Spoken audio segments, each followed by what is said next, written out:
avec une question, avec au moins une soixantaine de questions. Attends, un par un. On note la proposition. C'est important ce que tu vas dire, monsieur. Il fait sa proposition. Elle nous plaît pas, c'est la sienne. Il dit, moi je suis pour le référendum, 60 questions. C'est son idée. Et nous, avec Christian, on la note puisqu'on va rapporter ça. Qui prend la parole après? Lui, monsieur. Bonjour, je m'appelle Éric, je suis à Lyon, je suis intéressé par la question de la démocratie depuis fort longtemps. L'idée, c'est d'essayer de parler, même si on n'est pas d'accord, et d'essayer de s'entendre, même si on n'est pas d'accord. C'est assez important. Sur la question de la démocratie, je ne rejoins pas votre avis, c'est-à-dire qu'il y a toujours pire ailleurs. Effectivement, il y a une dictature sanglante. Aujourd'hui, ce qui se passe, c'est quand même très, très inquiétant. Et la question qui est, à mon avis, au cœur de ce débat, c'est que ce sont les hommes de pouvoir qui écrivent les lois et qui écrivent leur propre protection. Donc, tout ce que l'on vient d'évoquer, mais je pense que je serai à leur place, je ferai peut-être pareil, et je pense qu'on serait nombreux si on peut s'octroyer des augmentations de pouvoir. Donc, la difficulté, elle est dans le contrôle, certes, mais je pense, et ça c'est peut-être une question dans un second temps, c'est que l'élection, le fait d'élire, c'est tronqué à l'avance. Il y a déjà 40 ans, élection piège à con, c'est-à-dire qu'on voit depuis 40 ans ce qui se passe avec les Gilets jaunes, ça aurait pu se passer sous Hollande, ça aurait pu se passer sous Sarkozy, parce que ça fait déjà 40 ans qu'on est dans ce cadre-là, on a un petit peu de liberté, donc effectivement, on n'est pas à plaindre.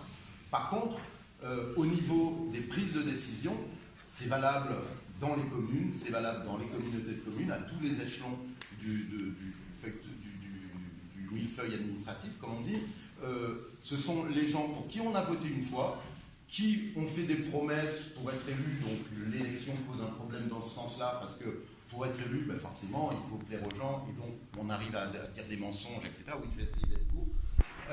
Et donc, c'est le problème de l'élection qui se pose. Donc, dans un premier temps, le RIC permettrait de pouvoir contrôler mieux le pouvoir, mais à terme, ce qu'il faut, c'est que, à mon sens, on a un certain nombre à partager ça, c'est qu'on sorte de l'élection et qu'on imagine une représentation des gens à travers des outils qui vont peut-être vous choquer, mais qui sont par exemple le tirage au sort, qui permet de pouvoir représenter. Les gens ne représentent plus un parti sur lequel ils vont se caler, mais leur propre intérêt. Mais leur propre intérêt, il va être très limité si on leur met un cadre.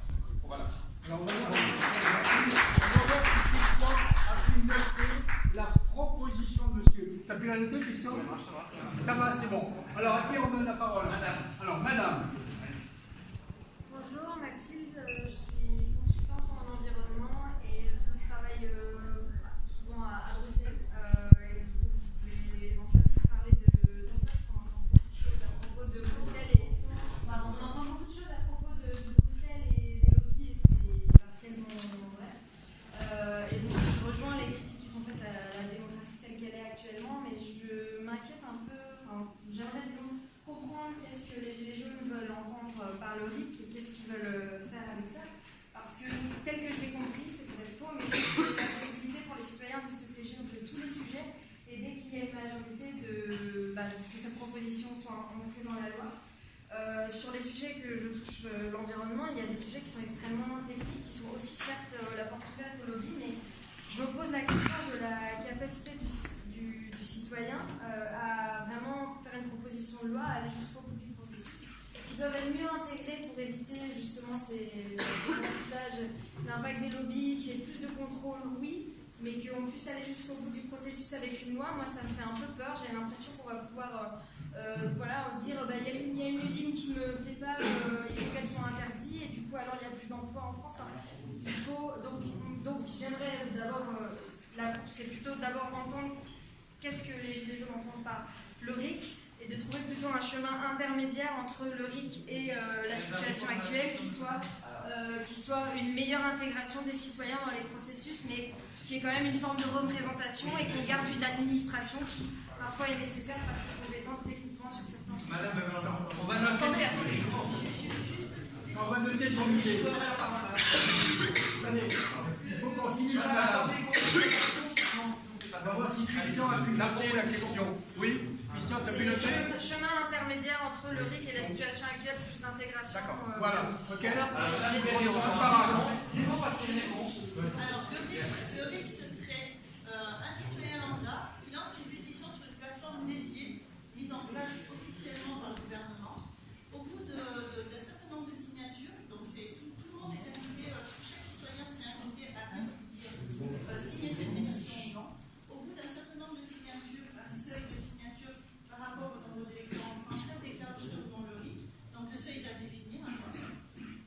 Et à ce moment-là, le référendum serait proposé et il y aurait des débats pendant un laps de temps selon. Juste une question. Est-ce que le RIC, ça serait pour évoquer des élus ou ça serait pour proposer des situations? Juste une question. Pour évoquer des élus ou c'est pour proposer des situations? Je ne sais pas. Il y a un monsieur qui attend depuis très longtemps. Je suis désolé, il y a beaucoup de gens, donc je regrette. C'est pas le alors, monsieur. Grégory Massé, enseignant. Enseignant. D'abord, j'aimerais dire que je suis là parce que j'estime qu'à un moment donné, il faut sortir de l'entre-soi. Et que moi-même, dans la profession d'enseignant, je vois bien que nous, enseignants, on est souvent dans l'entre-soi et c'est l'occasion ou jamais, ce genre de réunion, de sortir de cet entre-soi et de voir qu'on n'est peut-être pas d'accord avec celui qui est en face. Et respecter ce désaccord, ça voudrait dire peut-être aussi que je suis extrêmement gêné de voir des gens qui sont applaudis ou des gens qui sont hués, puisqu'il y en a eu quelques-uns, dans ce genre de réunion, puisque en fait, j'essaye, moi, de venir ici en étant capable de pouvoir changer d'avis. Voilà. Et ça me fait penser au RIC, parce que le RIC est brocardé, on en entend beaucoup parler, mais la démocratie, penser le RIC comme cela, ce serait penser la démocratie en termes de vote. Et la démocratie, c'est pas du vote. Avant le vote, il y a la délibération. Et la délibération, c'est ce qu'on doit faire là, ici et maintenant. Délibérer, ça veut dire aussi parler de soi, de son quotidien, de c'est quoi dont j'ai besoin ici et maintenant. Qu'est-ce qui me gêne, quelle proposition j'ai à faire, quelle proposition on a à me faire, moi, s'il y a un truc qui ne va pas, pour moi, citoyen, dans ma petite ville, dans mon petit hameau, qu'est-ce qui peut se passer?